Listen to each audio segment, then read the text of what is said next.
Ian, please tell me a little bit about your business and why it's important to you. The business is about helping leaders of small and medium-sized businesses to grow and develop. And for me, it's one of the most important things that I've done in professional life, because it really is about unlocking the potential of individuals and giving them the opportunity to be the best versions of themselves.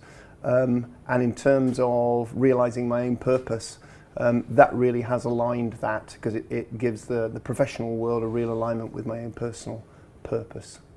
Ian, when you think of the Academy for Chief Executives, your business, what keeps you motivated and fulfilled? I think the fact that there is that alignment between my purpose and the professional life of the Academy, then that's certainly very inspiring. But the fact that I get to work with such a variety of people, to work with a variety of different chairmen and a variety of different members who've got such a diversity to them and such a variety, that it really fulfills my kind of desire to be curious about people and to really understand about who they are, what they are and what they do. It means my day is never dull, and I always get new experiences with some incredible people. Who do you turn to, Ian, for advice, guidance and support, and what would you say the best advice have you had to date?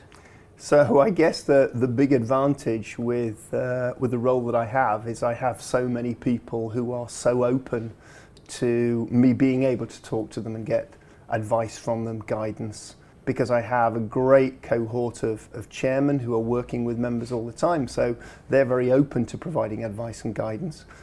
Also from our speaker community who work with us are very forthright and open in their advice and guidance. And I guess the most important piece of advice that I've taken from anybody has been about being authentic, be me, be the real Ian Price. And I think bringing authenticity to what you do is really important. And so having people to remind me to do that and be that has been really, really valuable for me. You've led a number of different businesses in your career. What comes to mind when I ask you, what have you done to take them to the next level? I think what's been most important in developing businesses and allowing them to grow and take them to the next level is giving people the opportunity to assume leadership roles, trusting people to be able to take on greater responsibility. Giving them the opportunity to find the solutions to challenges and problems. Never believing that I'm the one person that's got all of the answers, and encouraging people to challenge me, to be prepared to have the answers. Really recognising that any successful business and enterprise needs a really good team of people to help it achieve. And in allowing people to do that, I've been pretty proud of some of the successes that I've had in business, but more importantly, proud of the people who've achieved so much more. And really achieved some very, very high levels of achievement as some major CEOs in business, because they had that break, they had that opportunity, they were able to demonstrate their leadership. In thinking back again to the number of different businesses you've led over the years, any one of those come to mind when perhaps they're not hitting the targets set, and what action did you take to actually resolve to get it back on track? Sure, yeah. I mean, I led a turnaround for a business that had certainly seen better days and was really struggling to perform in the public sphere, so there was a lot of pressure on that. And I think what was important to get it on track when it really meant making some difficult decisions was making sure that everybody understood what their role was. And again, sharing around the responsibility for taking the action that was necessary. Again, not being the sole owner of the strategy, not being the sole person that was responsible for achieving success. It was making sure that everybody within the team understood that they'd got a role to play, and making it very clear where we were at with the target so they could understand how good or how bad performance was, and being honest. That was really important, that people had the unvarnished truth of where we were at, and progress or lack of progress that we were making. How would you describe your style of leadership, Ian? I think in three ways. I think energetic. I think that what I do is bring to a leadership role energy. I think I bring collaborative style to it. It's about bringing the involvement of many people, understanding their strengths and what they bring to it. And I think it's commitment. It's really committing to it, saying what I'm going to do and doing what I say. So bringing those three things together for me, I think, is what I uniquely bring to a leadership role.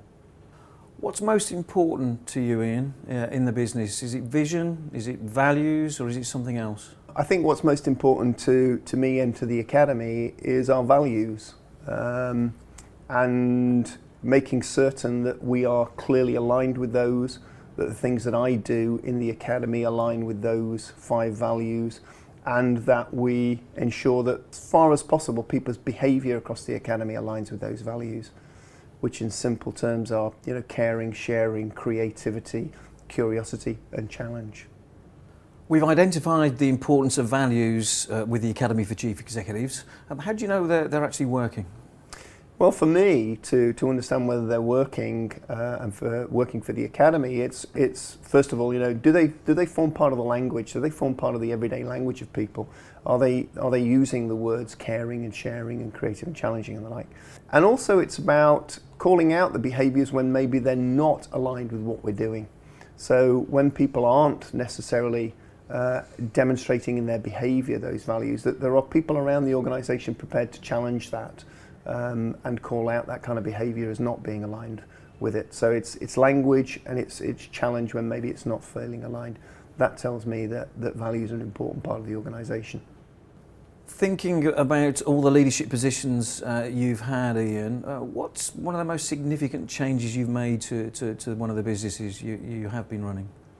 I led a software development business, small software development business, that when I went into it, they really had not understood why they were there.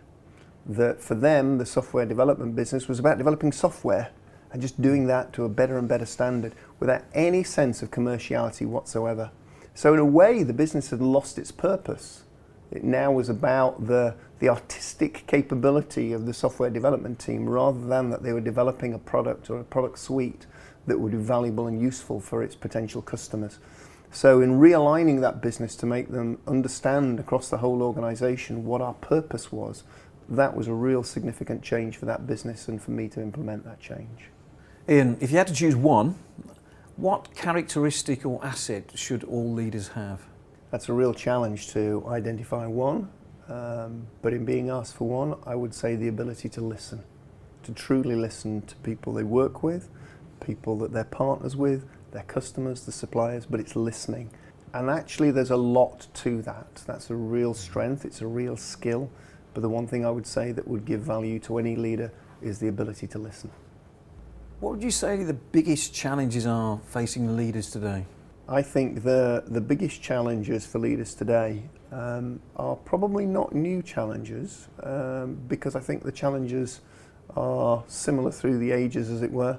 It's about adaptability. It's ability to adapt to change, to respond to change, and be capable of being relevant to either the people that they work with, the people that they lead, the markets that they work within, the organisations they're in, friends, family, or whatever. It's ability to adapt and make the most of the circumstances they find themselves in.